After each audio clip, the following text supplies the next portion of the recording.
Gee, it's really hard to get together to spend money in Washington, D.C., isn't it, America? And he wants to show we can get this done. How about securing the border, you jerk? Can you get that done? We have $6.1 trillion additional debt in 2 years of the Biden administration. It's gone from 25 trillion to almost 32 trillion, and they're just getting started. Think about that. And Mitch McConnell has voted for this infrastructure bill. Mitch McConnell voted for all the COVID bills. Mitch McConnell voted for the omnibus bill and pushed it through. Mitch McConnell voted for gun control. I'm telling you that this is a disaster. He is a disaster. This is the face and the voice of the Republican establishment. Mitch McConnell. I just wish more radio hosts, TV hosts, more conservative organizations would focus on this. Because it's not just words now, it's actions.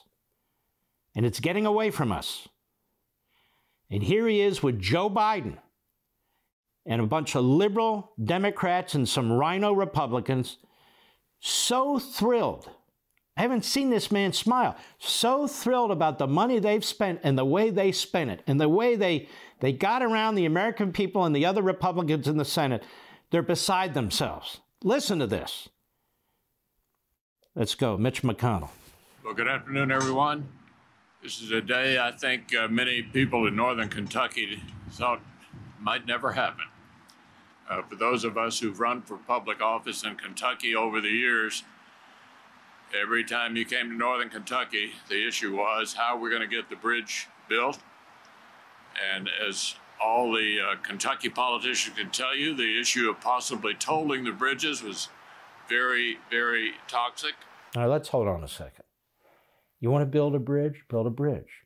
Why are the people in 49 other states paying for them to build a bridge in Kentucky? Listen, this is my view. Either you believe in federalism or not. Why? I mean, is that in the Constitution? I don't even understand. Where's this money coming from? Hundreds of trillions of dollars in debt, not just 31 trillion. 31 trillion is the fiscal debt, but we have the debt they keep off the record, off the books, which is very much like all these other Ponzi schemes that the federal government's involved in. And if you're in the private sector, you go to prison. Like that punk with the cryptocurrency, the crypto crook. You have unfunded obligations, unfunded entitlements. If you're a corporation or even a small business, you're required to put that on your books. If you're the federal government, you don't put it on your books. That's why there's no money left in Social Security. They took it all. There's no money left in Medicare. They took it all. And in response, they gave you IOUs. Then they sent out a letter to you about Medicare when you turn 65. Every 6 months or so, you'll get a letter from the Social Security Administration telling you how much money you have. And so you don't have anything. So they keep robbing Peter to pay Paul. And you know who Peter is? Your kids. Your kids. So they've already screwed these programs up. You're going to be fine. Your children are going to get screwed. And your grandchildren are going to have nothing. And the next generation is going to be broke altogether. But so what? He's got his bridge. He's got his bridge. Everything's fine. He's got his bridge. That's the Republican establishment. Kentucky, and we always talk about this bridge and the tolls. What are you talking about tolls? I live right next to a toll road. In fact, the tolls paid off that road 20 years ago. And they keep going up and up and up and up because the government wants its taxes. So we have a toll road here where I live. We pay tolls, what is it, for like $5 every time you go on that damn thing? Something like that. And my God, if you have an 18-wheeler, you got to mortgage your house. It's unbelievable. And it was a private toll road, was well managed, and so now it's out of control. But, so the answer is what? I got a federal bridge here. Go ahead. And so today we sit in this wonderful... Now you know why the American people are so enthralled when Mitch McConnell goes to a microphone. They're like, wait, stop. We've never heard anything like this. He's so charismatic. his words just come out. We hang on every syllable. It's just unbelievable. The broken sentences, the incomplete words, the confounding arguments. It's just beyond belief. We've never seen that. No wonder he's been the Republican leader for 16 years, the longest leader of any party in the U.S. Senate in American history. He's our Churchill. He's an idiot. Go ahead. Clear day with sun shining down on literally a legislative miracle. How did it come together? Well, a legislative miracle, the man says. How did it come together? Well, you know, we decided to spend some money up here in the Senate, which we never do, you know. And I told Bob Portman of Ohio, you know, he's retiring now. I said, get in there and work out some kind of deal here. Let's get it all together. It's just about $1 trillion, and so it's just legislative miracle. That's not legislation. That's a backroom deal. And here he is. It's unbelievable. Go ahead. Senator Portman, from whom you had a chance to hear, was the active person on our side.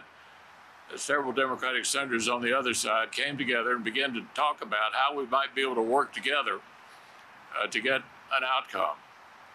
We all know these are really partisan times. Hold on. To get an outcome? Work together to get an outcome? I'll repeat myself, quote myself, as I'm wont to do on the radio from yesterday or the other day. Get an outcome. This guy can go to the bathroom and get an outcome. What do you mean, outcome? I got an outcome here. I don't know how that was a miracle. I went to the bathroom and got an outcome or something. All right, go ahead.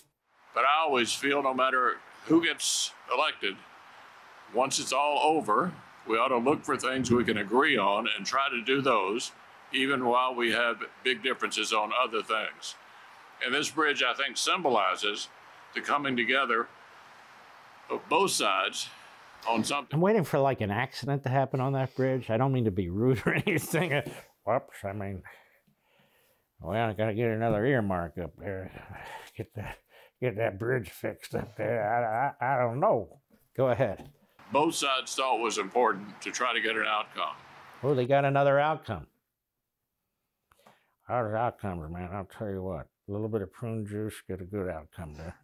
Go ahead. Democratic governor here, Governor Beshear, a Republican legislature led by Senate President Stivers, Kentucky, House led by Speaker David Osborne, Chris McDaniel from Northern Kentucky, who took the lead on it down in Frankfort to provide the matching funds that we needed to make this project go forward.